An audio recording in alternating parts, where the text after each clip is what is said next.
श्री जनी जनार्दन चरित्राच्या पुढील भागास सुरुवात करत आहे. श्रीमद जनी जनार्दन गुरुमूर्तये नमः.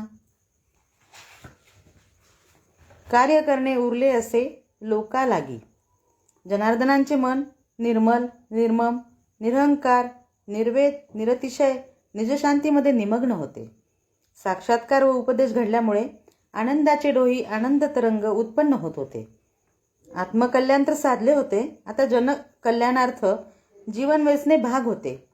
लोकोद्धारार्थ उर्वरित आयुष्य खर्चणे ही सामाजिक बांधिलकी होती. तो एक समाज ऋणातून उतराई होण्याचा उत्तरदायित्वाचा भाग होता. तेच खरे जनकार्य देवकार्य होते. जनी जनार्दनांनी मयुरेश्वर गणपतीला अभिषेक केला, अर्चा केली, साष्टांग प्रणिपात केला, सर्व ऋषीमुनींच्या चरणावर दंडवत घातला, गोदामातेचा निरोप घेतला, तिचे निर्मल जीवनदायी जल पोटभर प्राशन केले आणि जनार्दन वाट चालू लागले. श्री गणेशाने एक जनकार्य सोपवले होते. जनार्दन वाट चालू लागले, पण पुन्हा पुन्हा साक्षात्काराचा दिव्य अनुभव त्यांना स्मरू लागला. श्री धुंडीराजाने प्रत्यक्ष दर्शन दिले, उपदेश दिला, त्यांच्या या ऋणातून कसे उतराई व्हावे. ज्याने भवताप निवारीला दिव्य दृष्टी प्रदान केली, द्वैताचा अंधकार दूर करून अद्वैताचा प्रकाश दाखवला, त्या सद्गुरूंच्या उपकारातून कसे मुक्त व्हावे.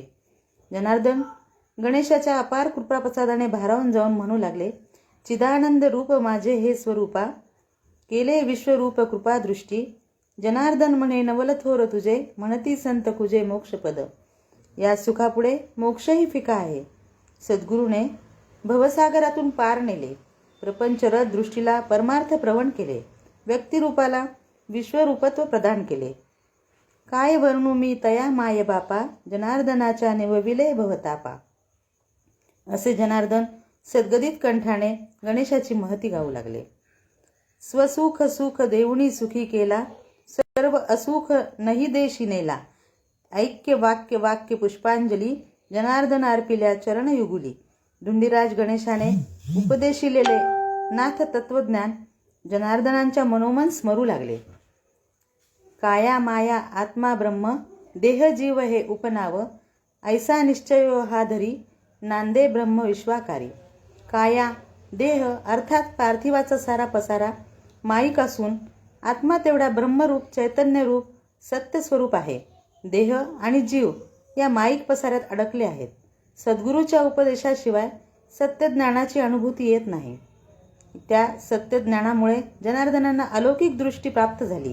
ते मनोमन श्री गणेशाला म्हणू लागले, देह बुद्धी तुझा दास, मन बुद्धी तुझा अंश, देवा तुझ मज ऐक्य स्थिती, ऐसी निश्चित माझी मती, आत्मबुद्धी त्वमेवाहम, जनार्दन नाम नाहम.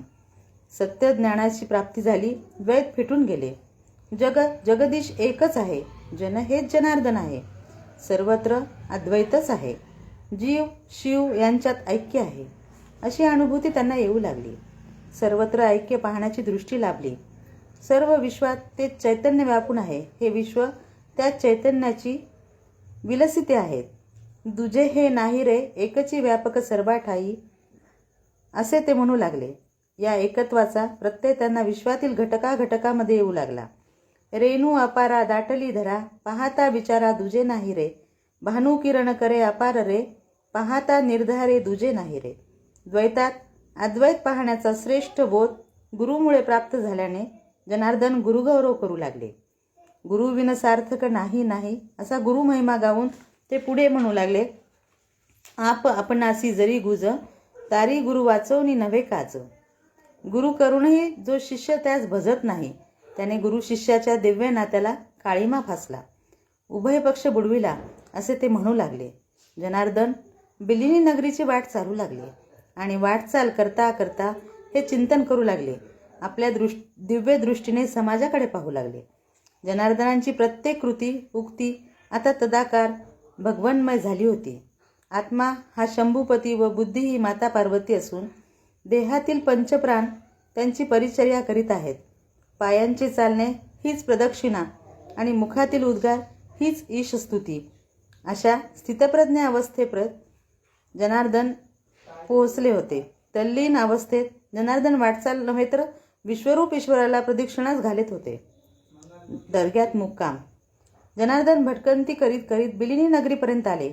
गावाबाहेर कंकालेश्वर मंदिराजवळ असलेल्या शहनशहावलीच्या दर्ग्यात त्यांनी विश्रांती घेतली आणि या दर्ग्यातच ते मुक्काम करू राहू लागले.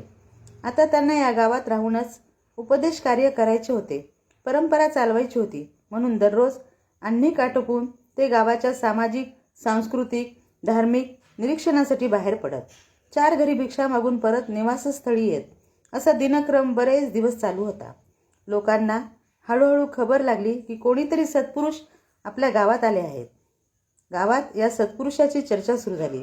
जनार्दनांचे तेजस्वी रूप, ओजस्वी मुद्रा, योग आणि तप यांनी उत्पन्न झालेली सात्विकता, धीर गंभीरता या सर्वांचा प्रभाव जनसामान्यांवर पडला. करुणोपकरणी या सत्पुरुषाच्या आगमनाची वार्ता सर्व गावभर पसरली. गावातील लोक दर्ग्यात जाऊन दर्शन घेऊ लागले. दर्शनासाठी रोज वरचेवर गर्दी वाढू लागली. लोकांची श्रद्धा या सत्पुरुषावर बसू लागली. गावातील प्रमुख प्रतिष्ठित देशमुख म्हणून एक बडी आसामी होती. लोकांनी देशमुखांच्या कानावर या सत्पुरुषाच्या आगमनाची वार्ता घातली. आपण या देवपुरुषास गावात आणावे, त्यांचा मान सन्मान करावा असा विचार त्यांनी केला आणि ग्रामस्थ, प्रमुख, प्रतिष्ठित देशमुख यांनी बरोबर घेतले व ते दर्शनार्थ आले. देशमुखांनी जनार्दनांची ती योगमुद्रा, ते दिव्य तेजोवलय असलेले व्यक्तिमत्व पाहिले. देशमुख भारावून गेले. त्यांनी त्यांच्या चरणावर मस्तक ठेवले. जनार्दनांनी आपल्या कृपेचा वरदहस्त त्यांच्यावर ठेवला आणि हसतमुखाने प्रेमळपणे उद्गारले, कीर्तिमान भव.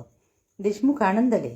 त्यांनी नम्रतापूर्वक विनंती केली, महाराज, आपण या आमच्या गावात येऊन आमचा उद्धार केला, पण आपले चरण या गावात नित्य सदैव राहावे म्हणून आपण गावातच चलावे.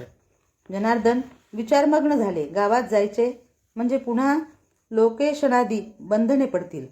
त्यांनी प्रथम नकार दिला, पण देशमुख आणि सोबतची मंडळी आग्रह करू लागली.